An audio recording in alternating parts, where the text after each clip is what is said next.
తర్వాత alphabetical క్యూబికల్లో next model అండి. ఇది సేమ్ దానికి దీనికి పెద్ద తేడా ఏం లేదు, ఇంతకుముందు క్లాస్కు దీనికి పెద్ద తేడా ఏం లేదు. ఒక్కసారి చూడండి, ఒక్కసారి చేశారంటే వదిలిపెట్టడానికి కూడా వదిలిపెట్టలేవు అన్నట్టు, అంత బాగుంటాయి క్వశ్చన్స్.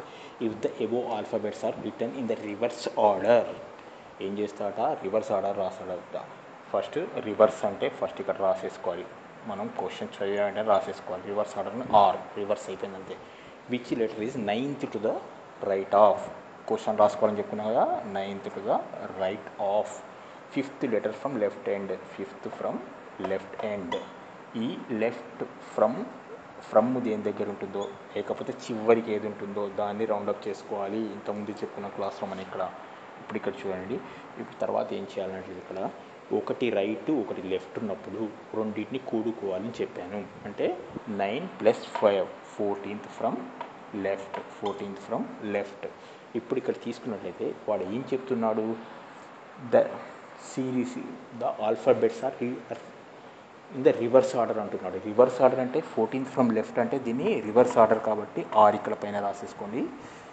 రివర్స్ కాబట్టి 14th రైట్ అవుతుంది, 14th ఫ్రమ్ ద రైట్ అవుతుంది. అంటే రైట్ నుండి 14th లెటర్ మన ఆన్సర్.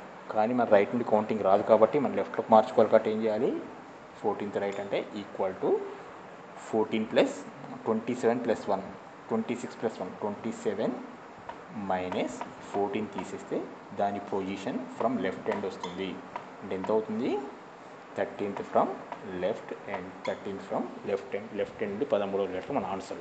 లెఫ్ట్ ఎండ్ నుండి 13వ లెటర్ అంటే మనం ఇంతకుముందు చెప్పుకున్నాం, జే ఫర్ జాకీ ఈజ్ 10 అని చెప్పుకున్నాం. జే తర్వాత KLM, మన ఆన్సర్ ఏంటి, M ఈజ్ ద ఆన్సర్. అర్థమైంది కండి, ఇక్కడ అర్థమైంది కదా. ఫస్ట్ ఏంటి ఉన్న క్వశ్చన్ రాసుకున్నాం.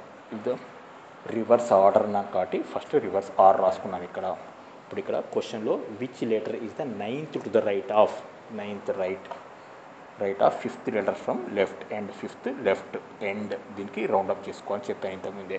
తర్వాత ఒకటి రైట్ ఒకటి లెఫ్ట్ ఉన్నట్లయితే రెండింటిని యాడ్ చేయాలి. 9 + 5, 14, 14th ఫ్రమ్ ఈ లాస్ట్కి ఏది ఉందో దాన్ని పెట్టేసుకోవాలి. 14th ఫ్రమ్ లెఫ్ట్, ఇది నార్మల్ 14th ఫ్రమ్ లెఫ్ట్. కానీ ఇక్కడ ఏమంటున్నాడు, ఆ ఆల్ఫాబెట్స్ని రివర్స్ రాస్తాను అంటున్నాడు. కాబట్టి రివర్స్ అంటే 14th లెఫ్ట్ అంటే రివర్స్ అని ఏమవుతుంది, 14th రైట్ అవుతుంది. 14th ఫ్రమ్ రైట్ అవుతుంది, ఎందుకంటే రివర్స్ కాబట్టి లెఫ్ట్ రైట్ అయింది అంతే. ఇప్పుడు ఇక్కడ నాకు రైట్ నుండి కౌంటింగ్ రాదు కదండి, రైట్ నుండి ఆల్ఫాబెట్స్ తెలియవు. కాబట్టి ఏం చేయాలి, టోటల్ ఆల్ఫాబెట్స్ 26 ఒకటి యాడ్ చేసి 27 మైనస్ ఈ రైట్ నుండి దీని పొజిషన్ తీసేసినట్లయితే లెఫ్ట్ నుండి దాని పొజిషన్ వస్తుంది. 27 మైనస్ 14 అంటే ఎంత, 13th ఫ్రమ్ రైట్కి opposite left position, 13th left letter. 13th letter J for Jackie is the 10th letter కాబట్టి జే తర్వాత KLM is the answer. Okay కదండి.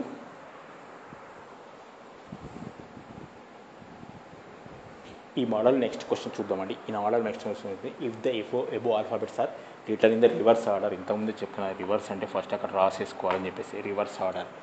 Which letter is the 10th to the left of, 10th to the left of, 10th left of 8th letter from right and, 8th right అంతే కదండి. 8th right, ఈ రైట్కు చుట్టేసేయాలి. ఇది reverse, పైన మనం రాసుకుంది reverse. ఓకేనా. ఏం చెప్పాను, ఒకటి లెఫ్ట్ ఒకటి రైట్ అయినప్పుడు రెండింటిని యాడ్ చేసుకోవాలని చెప్పాను. అంటే 10 + 8, 18th right, 18th right. 18th right అన్నట్లయితే రివర్స్ అని చెప్తున్నాడు వీడు. రివర్స్ కాబట్టి దీని ఆన్సర్ ఏంటి, 18th. ఇక్కడ రివర్స్ కాబట్టి రివర్స్ చేశాను అంటున్నాడు కాబట్టి 18th లెఫ్ట్ నుండి 18th letter is my answer. 18th letter from left is my answer. కాబట్టి ఇక్కడ చూడండి, O0 ఈజ్ 15 అని చెప్పాను, O ఈజ్ 15 అని చెప్పాను. తర్వాత O తర్వాత PQR, R is our answer. అంటే 18th లెటర్ అంటే R, దిస్ ఈజ్ ఆన్ అంతే కదండి. OPQR 15, 16, 17, 18, this is